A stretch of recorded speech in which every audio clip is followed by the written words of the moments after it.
now time to learn this iconic Beethoven melody. Let's start in the first couple measures like we always do. We'll take it several measures at a time so that we can later piece the entire thing together. Measure 1, let's take a look at the notes. It's everything that we've already learned in the B-flat major scale, nothing new. Also same as measure 2. 3 and 4, they're all within the first 5 notes actually that we learned in the B-flat major scale. Let's go over them.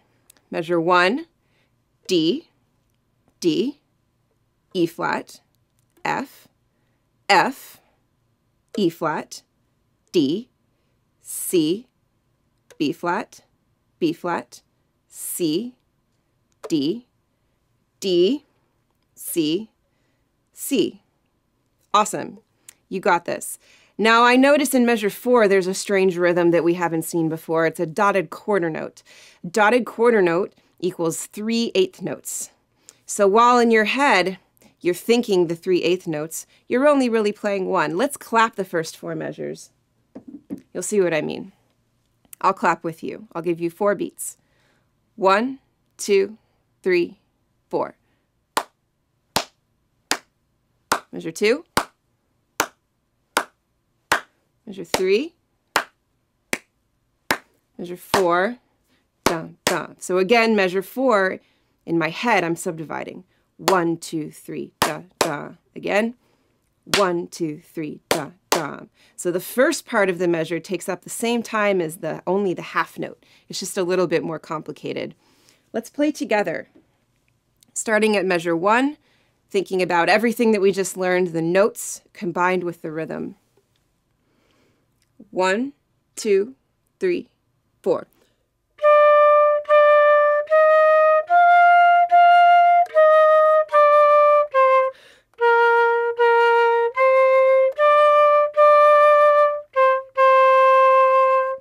Perfect.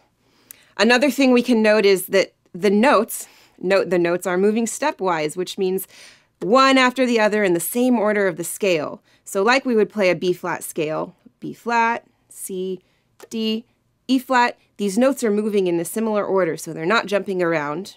They're the same order that you're used to playing in the scale, which is really nice when we're trying to learn something new. Let's skip ahead to measures 5, 6, 7, and 8. They look kind of familiar, right? It's pretty much the exact same thing we just learned, except in measure 8, we have different notes, but the same rhythm. So measure 8, we have a C at the end, followed by 2 B-flats, but we still have the same rhythm. Let's clap that rhythm one more time. I'll play with you. 1, 2, 3, 4. Measure 6. Measure 7. Same exact rhythm, different notes. Moving on. Measures 9, 10, and 11 are slightly different. Completely different things, some different rhythms, different note orders. Let's go over the notes. Measure 9, C, C, D, B-flat.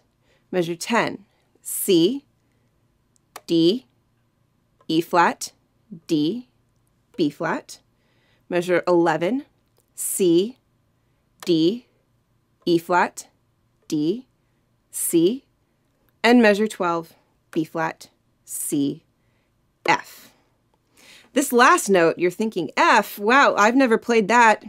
You have, it's just in a different octave. It's the same fingering as the octave above. First finger in the left hand, middle finger in the left hand, ring finger in the left hand, thumb on the bottom. In the right hand, we only have the first finger. It's the same fingering as the F that you're used to playing in the scale, but it's an octave lower. So the sound, it sounds lower, but it's the same note. Be sure to direct your air really far down into the embouchure hole in order to get that note out. A lot of air directed down into the embouchure hole. Let's try playing measures 9, 10, 11, and 12. By the way, no new rhythms, but pay attention to the 8th notes in measures 10 and 11. They're different from the quarter notes in the rest. 1, 2, 3, 4.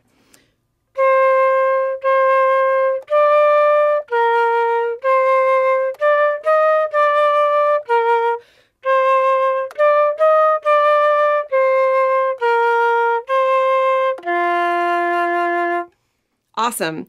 You can repeat that as many times as you want until you feel comfortable. When you feel comfortable with those 4 measures, let's move on. Measure 13, 14, 15, and 16 also look really oddly familiar, don't they? It's the exact same thing as in the previous measures 5, 6, 7, and 8. So we know the piece. We know it already. We don't have to practice it. Let's not waste our time.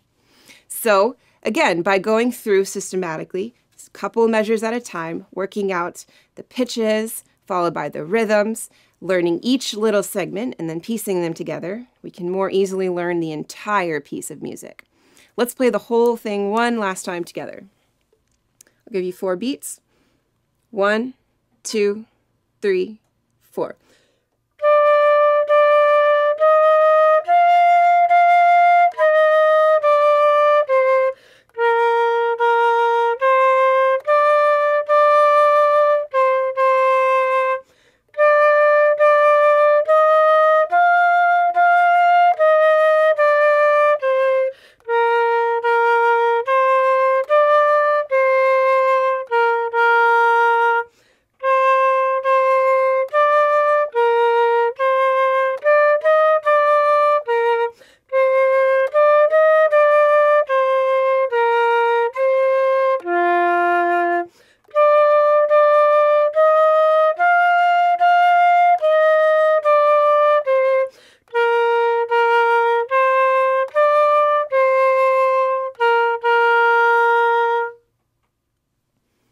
And there you have it, your first Beethoven melody.